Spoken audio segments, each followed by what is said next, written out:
Hey friends, Harvey Keene, Keene Properties LLC, West Valley real estate agent. Hey, it's a beautiful day.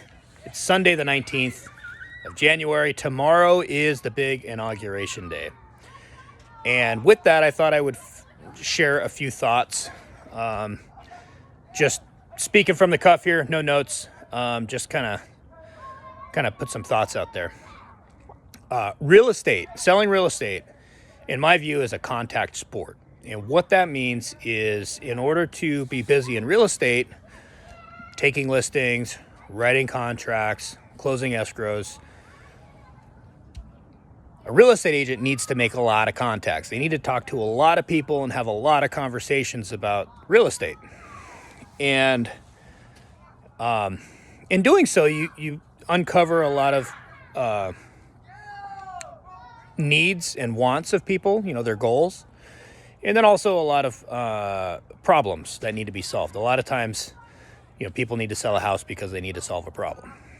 And throughout the course of these conversations, you get to hear a lot of what people think about or their perceptions about the real estate market and why things are the way they are and what's going to happen and who's the man behind the curtain? What's he going to do? So it seems like a lot of people seem to think that all of a sudden, once Trump becomes president, all of a sudden the economy is just going to radically change and it's just going to everything's going to be better and interest rates are going to drop and property values are going to go up. And all of a sudden, the machine starts churning again. And don't get me wrong, I get that optimism. I voted for Trump. I get it, but there are a lot of problems in the economy that need to be solved in order for the economy to be healthy again. We got a $35 trillion national debt. The Federal Treasury Chairman, Janet Yellen, just said last week that she's expecting us to hit the debt ceiling. I think she said in the coming week.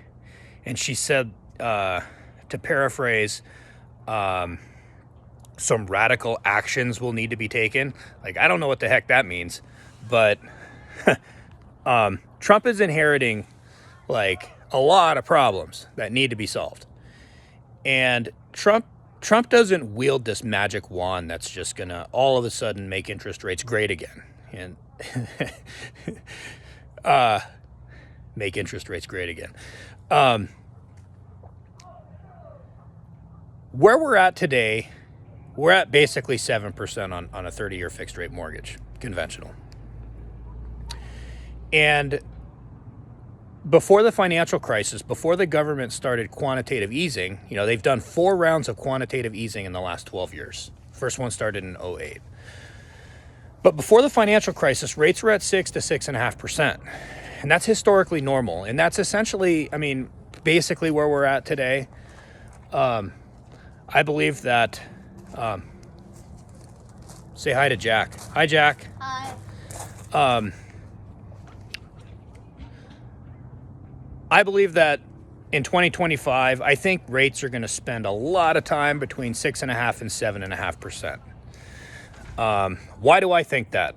Well, the Federal Reserve is no longer buying mortgage-backed securities.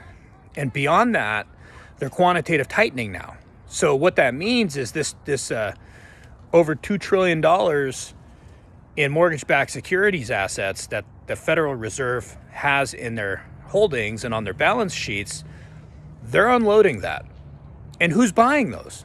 Well, institutional investors, private capital, pension funds, hedge funds, sovereign wealth funds, other governments buy our debt. And so professional and institutional investors, they like 2 things when it comes to purchasing investments. They like a strong rate of return, right? Interest rates. And they also like buying stuff at a deep discount. And so when the Fed started quantitative tightening, they held $2.7 trillion in mortgage-backed securities. And they've been tightening for almost 2 years. Tightening means they've been selling off their assets into the private markets. In that time frame, they've only sold off like $500 billion in mortgage-backed securities. So they're still sitting on like 2.2 trillion in mortgage-backed securities. Now, all of those assets that they hold, they're only yielding a rate of return at 3 to 5% because that's what the Fed was buying when interest rates were low. So what investor is going to want a rate of return of 3 to 5% when they can buy a regular mortgage-backed securities portfolio currently on the secondary mortgage market that yields anywhere from 6.5% to 7.5%?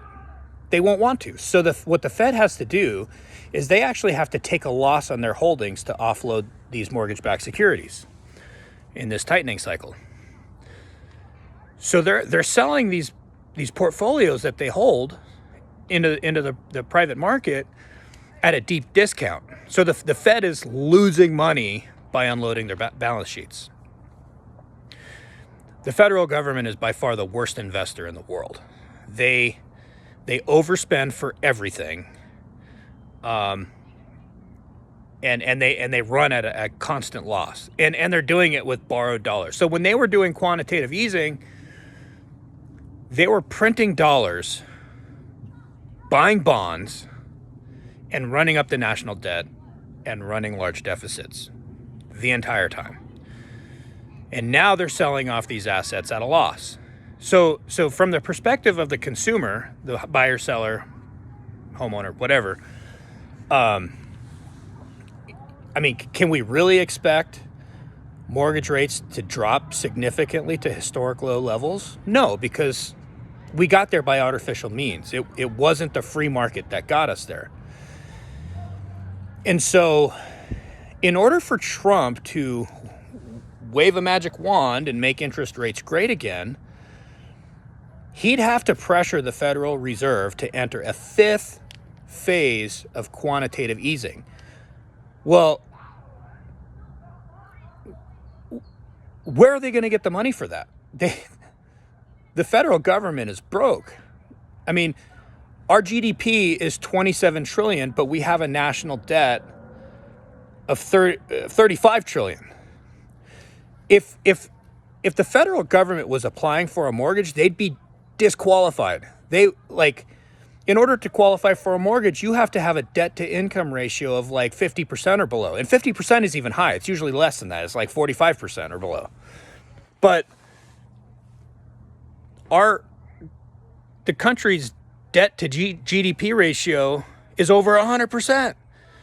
So in order for them to force rates down artificially again, they're going to have to print money to do it and run up the debt. Okay, so what happens when you inflate the supply of currency? The value of your dollar goes down, and the cost of goods and services and assets goes up. Like, that's where all of our inflation has come from. And so if Donald Trump, and like I said, I voted for him, and I get the optimism economically, like, you know, the secondary and tertiary effects of his domestic and foreign and economic policy, like maybe they have a great positive effect on the economy at large, and maybe as a secondary effect, we see interest rates come down as a benefit to that. But I mean, without quantitative easing, how are they going to get back down to 3 to 5%? They won't. So, like I said in prior videos, the new normal is actually the old normal, and the old normal is the new normal. The old normal being before the financial crisis of 2008, when interest rates were 6 to 6.5%.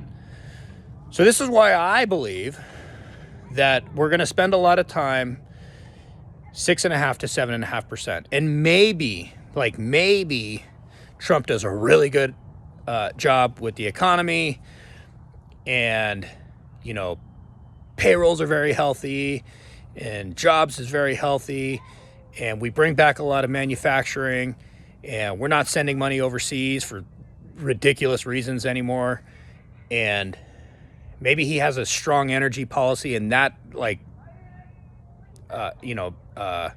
has a net benefit to the economy, and maybe the dollar gets like really strong, and maybe that pushes rates down like low sixes and maybe even slightly below six into the high fives. But I think there's going to be a lot of implied volatility, meaning like the like just like they have been, rates move up and down, but I think they're going to move very violently. If they dip down below six, I think they're going to shoot right back up. And so it's like, have you ever tried to catch a falling knife? You can't. So I think that you just need to be prepared for the reality that whatever the optimism is for the Trump administration and the economy and the interest rates, I don't see how they drop significantly in any meaningful way without any sort of artificial stimulus, because the Fed doesn't have the money to do it. So anyway,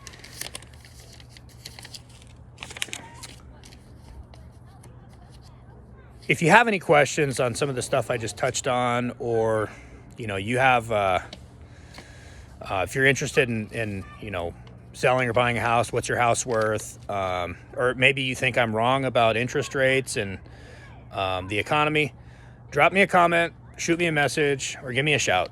602-295-0890. Once again, Harvey Keene, Keene Properties LLC. Have a wonderful week, everybody. Thank you.